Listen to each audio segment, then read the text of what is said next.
Au printemps 2024,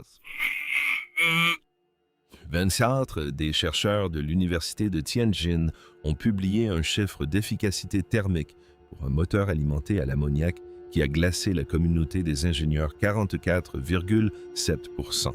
Laissez-moi vous expliquer clairement. Le meilleur moteur à essence de mode construit par Toyota atteint un rendement de 41% dans des conditions idéales. Ce moteur-ci le surpasse de près de 4 points avec un carburant que tous les grands organismes de recherche automobile avaient officiellement classé comme non viable pour la combustion.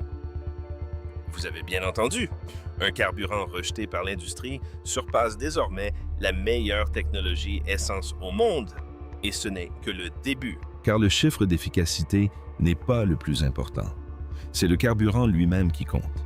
N'hésitez pas à liker et à vous abonner pour ne pas manquer la suite. À la fin de cette vidéo, vous comprendrez précisément pourquoi ce résultat change la donne en matière de consommation d'énergie pour tous les secteurs fonctionnant à la combustion. Pendant des décennies, l'industrie des moteurs à combustion interne a fonctionné avec un plafond qui ressemblait moins à une limitation technique qu'à une loi naturelle, le rendement thermique. Le pourcentage d'énergie du carburant effectivement converti en mouvement n'avait cessé d'augmenter depuis la mise en marche des premiers moteurs à essence dans les années 1880. Mais au début des années 2000, cette progression s'est considérablement ralentie. En 2015, les meilleures équipes d'ingénieurs au monde étaient parvenues à une conclusion similaire. Le plafond pratique se situait entre 40 et 42%, et le dépasser nécessiterait soit une refonte fondamentale de la chimie de la combustion, soit un carburant jusqu'alors inexploré. Voici un élément qui permet de mieux comprendre la situation. Lors de la combustion d'essence dans un moteur, environ 60 à 70% de l'énergie contenue dans ce carburant n'atteint jamais les roues. Elle s'échappe par le pot d'échappement sous forme de chaleur. Elle se propage par rayonnement à travers le bloc moteur dans l'air ambiant. Elle disparaît sous forme de friction entre les pièces mobiles, fonctionnant à des températures suffisamment élevées pour faire fondre l'aluminium sans refroidissement actif. Le moteur d'une voiture particulière est avant tout un générateur de chaleur très coûteux qui, de façon secondaire, assure occasionnellement la propulsion du véhicule. La plupart des automobilistes n'y ont jamais réfléchi. Ce phénomène appelé en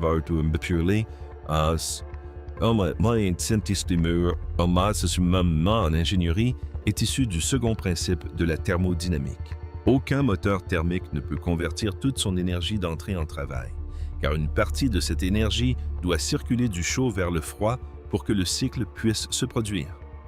Imaginez un four de la taille, une boîte à chaussures fonctionnant à plus de 1600, et 50 degrés Celsius 3000 degrés Fahrenheit à pleine puissance, essayant de pousser un piston tout en perdant de la chaleur par toutes les surfaces avec lesquelles il entre en contact. Voilà votre moteur. L'écart entre la température de combustion maximale et la température des gaz d'échappement détermine la quantité d'énergie que vous pouvez extraire. Plus cet écart est important, plus le rendement augmente. Toutes les limites théoriques en sciences des matériaux et en chimie de la combustion restreignent l'amplitude maximale que cet écart peut atteindre. Toyota s'en est approché plus que quiconque. Son moteur Dynamic Force, lancé en 2018, a atteint un rendement thermique au frein de 41%. Un chiffre qui a nécessité des taux de compression variables, une combustion à allumage laser et une décennie de travail en dynamique des fluides numériques. Le moteur Skyactiv X de Mazda a suivi une voie différente en utilisant l'allumage par compression de l'essence. Des évaluations indépendantes de la Society of Automotive Engineers ont confirmé que de nouveaux gains grâce à la seule chimie de l'essence nécessiteraient des pressions de combustion que les matériaux des moteurs actuels ne pourraient pas supporter. La plupart des personnes qui suivent dans ce domaine connaissent que le chiffre de 40 et 1%. Ce qu'elles ignorent généralement, c'est la suite, aussi extraordinaire qu'a été ce sommet. La question la plus intéressante n'a jamais été de savoir si l'essence pouvait aller plus loin, Il s'agissait plutôt de savoir si, pendant 30 ans, on s'était trompé de carburant. L'annonce est tombée en 2021. Une équipe de recherche de l'Université de Tianjin a publié des résultats préliminaires concernant un moteur à combustion interne fonctionnant à l'ammoniac. Non pas comme additif pour carburant, ni comme vecteur d'hydrogène brûlé dans une pile à combustible, mais comme carburant principal dans un moteur alternatif modifié. La réaction du monde de l'ingénierie a été immédiate, majoritairement dédaigneuse et presque entièrement centrée sur une seule objection. L'ammoniac brûle trop lentement, et il n'avait pas tort. De ce que Making Glass concernant la chimie. La vitesse de flamme de l'ammoniac à l'air libre est d'environ 0,07 mètres par seconde. Celle de l'essence est d'environ 0,37 mètres par seconde, soit plus de 5 fois plus rapide. Dans un moteur à combustion interne à grande vitesse, où chaque combustion dure quelques millisecondes, et où le piston s'éloigne déjà du point mort, haut, avant même que le front de flamme ne soit complètement développé, cet écart n'est pas un simple inconvénient. Il s'agit, selon la logique d'ingénierie standard, d'un défaut fondamental. Au début des années 2000, la Society of Automotive Engineers avait officiellement évalué l'ammoniac comme candidat carburant de combustion et avait conclu que sa faible vitesse de flamme rendait impossible une combustion à haut rendement sans une refonte radicale du moteur qui anéantirait tout avantage de coût que ce carburant pourrait offrir. L'ammoniac présentait d'autres inconvénients.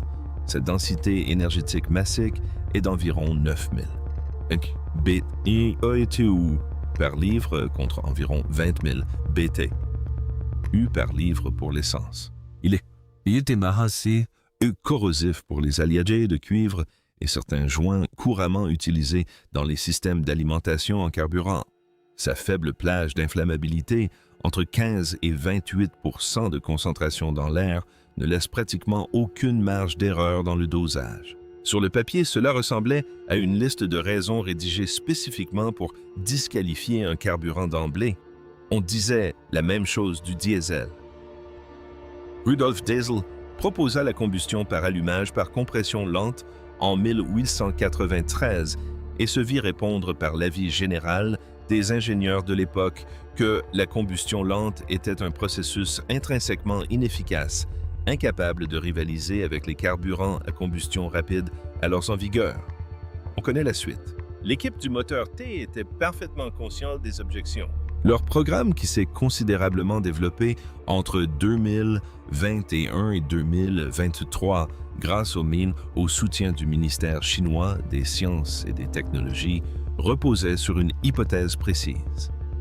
Le problème de la vitesse de propagation de la flamme n'était pas une propriété de l'ammoniac qu'il fallait accepter, mais un paramètre de combustion qu'il était possible de contourner. Ce qu'il proposait, c'est ce que les médias traditionnels ont quasiment ignoré. C'est là que le consensus a divergé. La solution ne résidait pas dans un nouveau moteur, mais dans une nouvelle interaction entre l'ammoniac et une seconde molécule qu'il contenait déjà. L'ammoniac n'est pas un composé mystérieux. Tous les étudiants en chimie le connaissent sous la forme NH3. Il s'agit d'un atome d'azote lié à 3 atomes d'hydrogène. Et l'hydrogène, contrairement à l'ammoniac, brûle extrêmement rapidement. Sa vitesse de propagation dans l'air était d'environ 3 mètres par seconde, soit plus de 40 fois supérieure à celle de l'ammoniac pur. La question posée par l'équipe de Tianjin était d'une simplicité trompeuse, et si l'on n'avait pas à choisir entre les deux, imaginez un feu de camp alimenté par du bois humide. Le bois finira par brûler, mais la combustion est lente et irrégulière, et le front de flamme n'atteint jamais la température nécessaire à un feu propre et durable. Imaginez maintenant ajouter une poignée de petits bois secs directement au centre. De ce stade avant de l'allumer. L'allume-feu s'enflamme rapidement, génère une chaleur intense et entraîne le bois humide dans une combustion stable et soutenue impossible à obtenir avec du bois seul. Vous n'avez pas remplacé le bois humide, vous l'avez simplement amplifié avec une fraction d'un combustible à combustion plus rapide. C'est le principe de fonctionnement de la co-combustion ammoniac-hydrogène.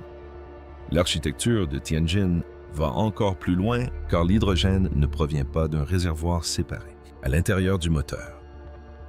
Une petite partie du flux de carburant ammoniaque est déviée avant d'atteindre la chambre de combustion. Elle passe sur un catalyseur de craquage à base de ruthénium fonctionnant à environ 760 degrés Celsius, 400 degrés Fahrenheit. À cette température, le catalyseur décompose les molécules de NH3 libérant de l'hydrogène et de l'azote. Cet hydrogène représentant généralement entre 5 et 20% du volume total de carburant selon la charge du moteur, est ensuite mélangé à l'ammoniac non décomposé restant et injecté dans la chambre de combustion. Il en résulte un mélange de carburant dont la combustion présente une vitesse et une stabilité de flamme inégalée par la combustion conventionnelle de l'ammoniac. Un aspect souvent négligé de cette technologie est le suivant: la réaction de craquage se produit en continu au sein même du moteur alimenté par la chaleur résiduelle récupérée des gaz d'échappement. La production d'hydrogène ne nécessite aucun apport d'énergie externe, aucun stockage sous pression séparée, ni aucune infrastructure de ravitaillement dédiée. Le moteur produit son propre accélérateur de combustion à partir du carburant qu'il utilise déjà. Les données d'essais publiées par Tianjin ont montré que la variation de combustion d'un cycle à l'autre, la mesure standard de l'instabilité de combustion, diminuait jusqu'à des niveaux comparables à ceux d'un moteur à essence bien réglé. Il ne s'agit pas d'une amélioration marginale, mais d'une redéfinition complète du comportement de combustion de l'ammoniac. Le problème de la vitesse de flamme a été résolu, mais sa résolution a révélé un aspect que l'équipe n'avait pas pleinement anticipé. Et voici ce que personne ne mentionne lorsqu'on célèbre cette avancée majeure en matière de co-combustion. L'ammoniac contient de l'azote.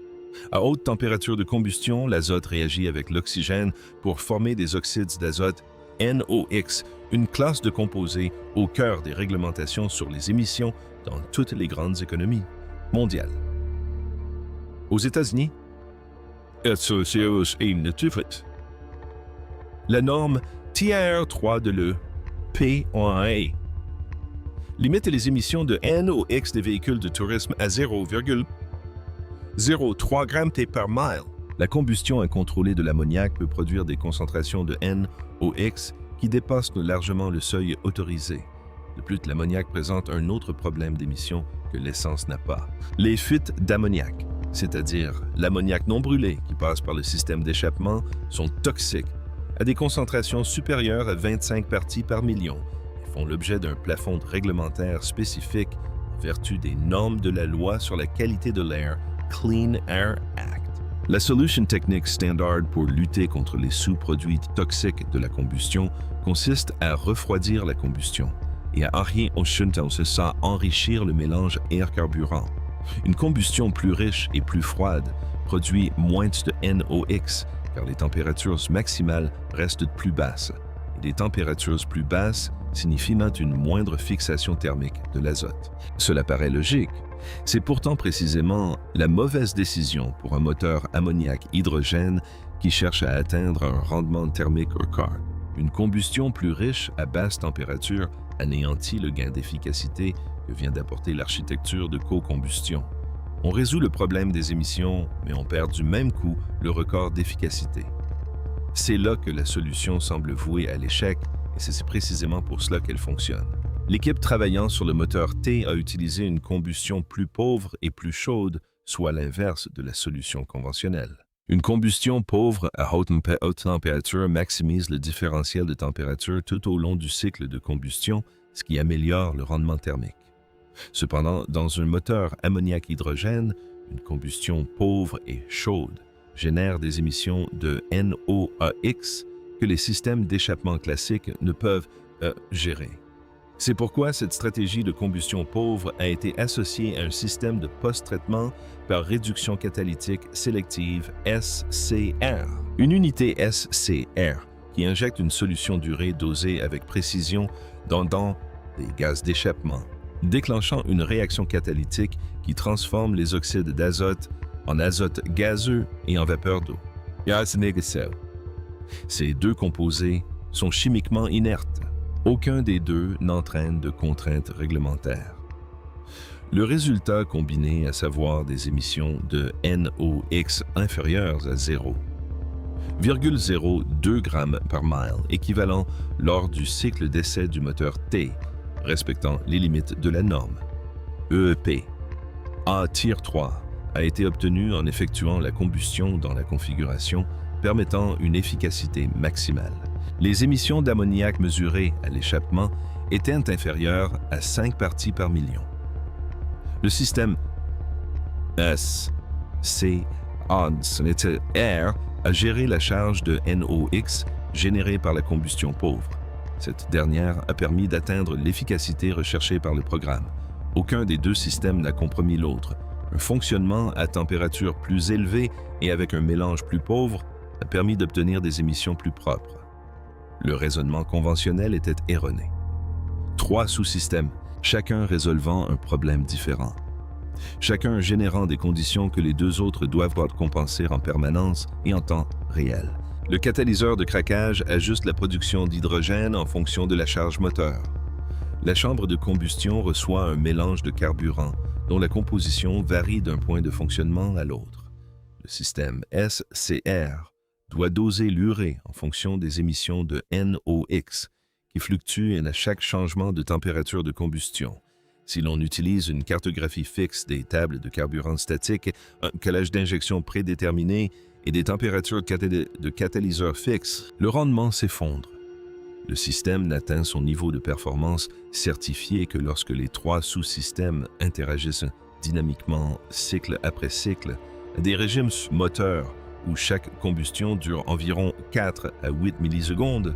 Imaginez un chef d'orchestre face à 3 sections d'instruments jouant chacune à un tempo différent. Les cordes vibrent au rythme lent de la combustion de l'ammoniac. Les cuivres s'enflamment grâce à la combustion rapide de l'hydrogène. Les percussions, quant à elles, agissent comme un système de post-traitement réagissant à la production des 2 autres sections. Le rôle du chef d'orchestre n'est pas d'imposer un tempo aux 3 sections, mais de percevoir en temps réel le jeu de chaque section et d'ajuster les autres en conséquence. Sans chef d'orchestre, il n'y a plus que du bruit. Avec un chef d'orchestre suffisamment rapide pour réagir en quelques millisecondes, on obtient un système dont les performances dépassent celles de chaque section prise individuellement. La solution proposée par l'équipe du moteur T consistait en une architecture de gestion de la combustion en boucle fermée. Ce système de contrôle en temps réel surveillait simultanément la pression dans le cylindre, la composition des gaz d'échappement, la température du lit catalytique et le taux de conversion du craquage, puis ajustait le calage de l'injection, la fraction d'hydrogène et le dosage d'urée cycle par cycle. À une vitesse de fonctionnement de 3000 tours par minute, le système traite et réagit aux nouvelles données de combustion environ 50 fois par seconde. Le chiffre rarement mentionné dans les rapports publics est l'exigence de latence de réponse. Le système de contrôle doit boucler sa boucle de rétroaction en moins de 2 millisecondes par cycle, sans quoi l'optimisation de l'efficacité est totalement compromise. Lorsque les 3 sous-systèmes fonctionnent en boucle fermée coordonnée, l'architecture réalise ce que les mécanismes individuels ne pourraient pas produire indépendamment. Les résultats publiés par Tianjin dans la revue Fuel, vérifiés par une mesure indépendante au Centre national chinois de recherche en ingénierie des moteurs à combustion interne, ont enregistré un rendement thermique au frein de 44,7%, atteint à une charge de fonctionnement continu représentative des cycles de conduite réels et non un optimum de laboratoire en un seul point. Il ne s'agit pas d'une anomalie de laboratoire. C'est un résultat reproductible et vérifié indépendamment sur une configuration directement destinée à la production. Cependant, la vérification interne n'était qu'une première confirmation. Les résultats obtenus par l'organisme indépendant lors du même test ont surpris tout le monde. Voici la vérité. L'ammoniac est aujourd'hui produit presque exclusivement par le procédé Haber-Bosch qui utilise du gaz naturel. Environ 90% des 180 millions de tonnes d'ammoniac synthétisé chaque année dans le monde sont de l'ammoniac gris produit à partir d'énergies fossiles dont l'empreinte carbone annule partiellement les gains d'efficacité de combustion offerts par ce procédé. L'ammoniac vert produit par électrolyse de l'eau grâce à de l'électricité renouvelable existe en quantité expérimentale. Il n'est cependant pas encore disponible à l'échelle industrielle requise par les secteurs du transport maritime et routier. Quiconque présente les résultats de ce moteur comme une solution anti-pollution clé en main, prête à être déployée, occulte le problème de la chaîne d'approvisionnement qui se situe entre le banc d'essai et la pompe à carburant. Ce problème est bien réel. Il s'agit d'un défi de fabrication et d'infrastructure et non d'un problème de chimie. Et les défis liés à la fabrication et aux infrastructures ont historiquement démontré leur capacité à réagir aux pressions économiques d'une manière que les problèmes de chimie pure ne permettent pas. Ceci étant dit, le Centre national chinois de recherche en ingénierie des moteurs à combustion interne a mesuré indépendamment le rendement thermique au frein du moteur de Tianjin à 44,7% dans des conditions de charge soutenues en 2024. À titre de comparaison, les moteurs diesel qui alimentent l'excédent de la flotte mondiale de camions longue distance ont un rendement thermique moyen d'environ 43% dans des conditions autoroutières idéales. Ce chiffre a nécessité 70 ans de perfectionnement. Un poids lourd effectuant 160 000 km par an au diesel consomme environ 57 000 litres de carburant. À production d'énergie équivalente à un groupe motopropulseur fonctionnant à l'ammoniac. Avec un rendement de 44,7%, nécessiterait un volume de carburant dont le coût par unité de travail produit au prix actuel de l'ammoniac industriel serait inférieur d'environ 30%. Pour une flotte de 100 000 camions, soit une entreprise de logistique de taille moyenne, cet écart se chiffre en centaines de millions de dollars par an. Le profil des sous-produits de combustion est tout aussi important.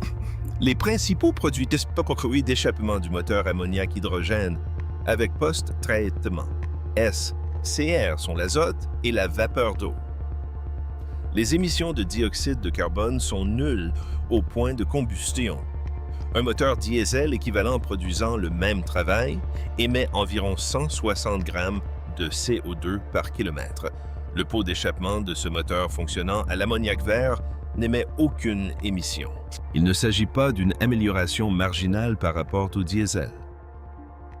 Il s'agit d'un remplacement structurel du profil d'émission du diesel grâce à une architecture moteur qui s'intègre dans le même espace que le groupe motopropulseur qu'elle remplace. Si ce chiffre a changé votre perception de cette technologie, la suite risque d'être encore plus incroyable. Abonnez-vous pour ne rien manquer de ce que nous allons vous révéler. L'efficacité est prouvée. Les calculs relatifs aux émissions sont validés. La question à laquelle personne n'avait encore apporté de réponse définitive était de savoir quel secteur allait en ressentir les premiers effets.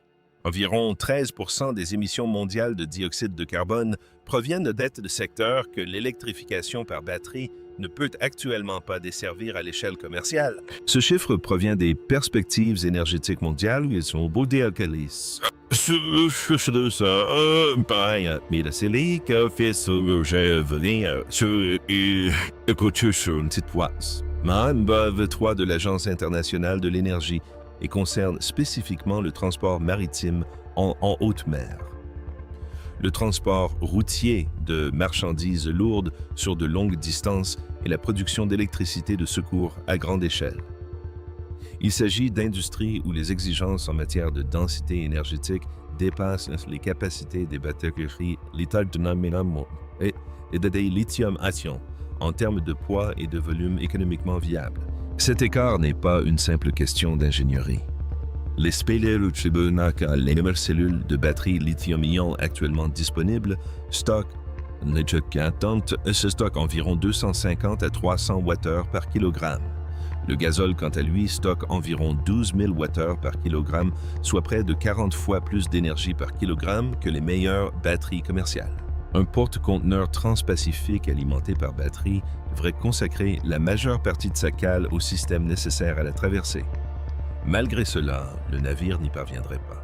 Il ne s'agit pas d'un problème de coût, mais d'un problème de physique, Et c'est précisément la raison pour laquelle la stratégie de décarbonation de l'Organisation maritime internationale pour 2023 identifie explicitement l'ammoniac comme l'un des deux principaux candidats de carburant zéro carbone pour les navires de haute mer. Voici un chiffre que la plupart des analystes ignorent complètement. Environ 400 millions de tonnes d'ammoniac transitent déjà chaque année par les réseaux mondiaux de production de stockage et de distribution existants.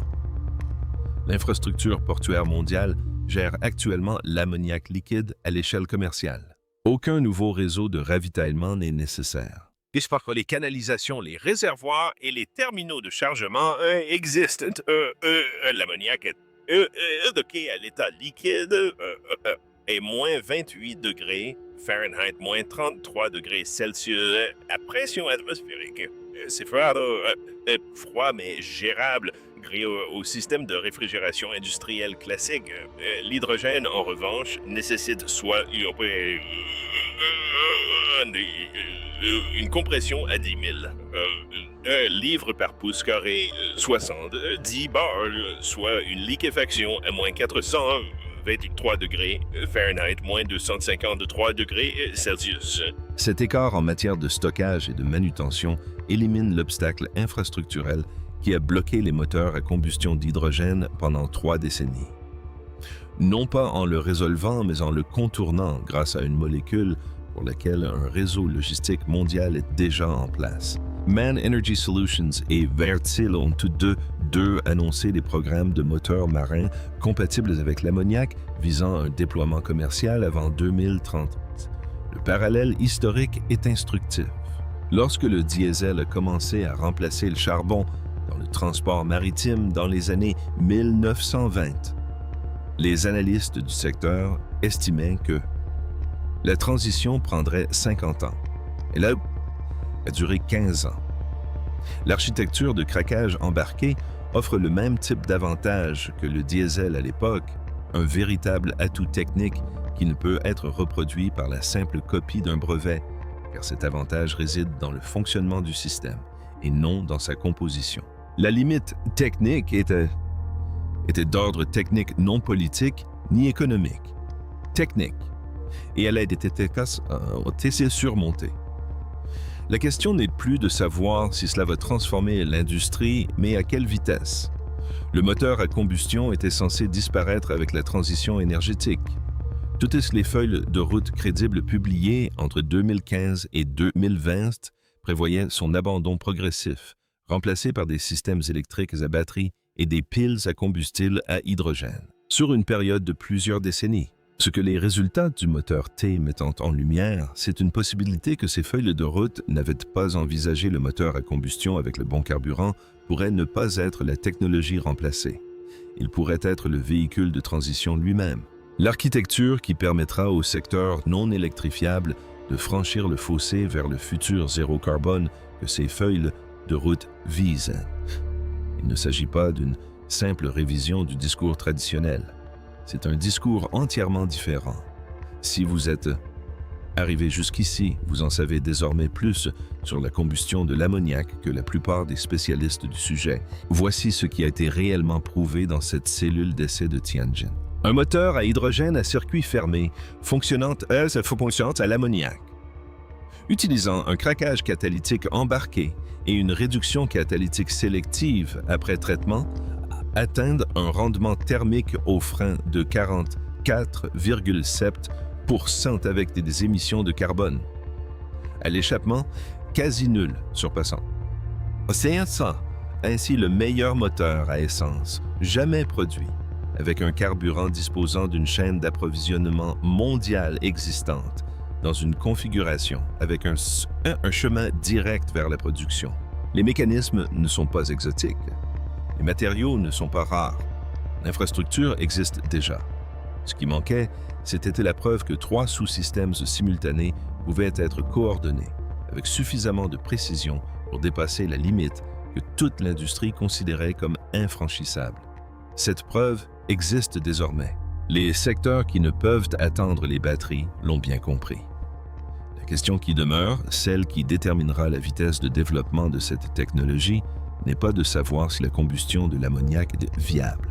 Cette question a trouvé une réponse lors d'un essai en cellules en 2024. La question est maintenant de savoir si la chaîne d'approvisionnement en ammoniac vert peut se développer suffisamment rapidement pour suivre le rythme d'une technologie de moteur déjà disponible en avance sur le calendrier prévu. C'est cet écart entre l'ingénierie éprouvée et l'infrastructure encore inachevée qui déterminera les enjeux de la transition énergétique de la prochaine décennie. Et c'est un écart que la pression économique et non de nouvelles avancées chimiques finira par combler. Si cela a changé votre vision de l'avenir de la combustion, cliquez sur « J'aime » et abonnez-vous pour ne rien manquer. Maintenant, j'aimerais avoir votre avis dans les commentaires. Pensez-vous que les moteurs à ammoniac constituent la véritable solution de transition énergétique? S'agit-il simplement d'un moyen de gagner du temps avant que les technologies des batteries et des piles à combustible ne finissent par combler l'écart de densité énergétique? Les deux camps s'appuient sur des arguments d'ingénierie solides et je veux savoir où vous vous situez.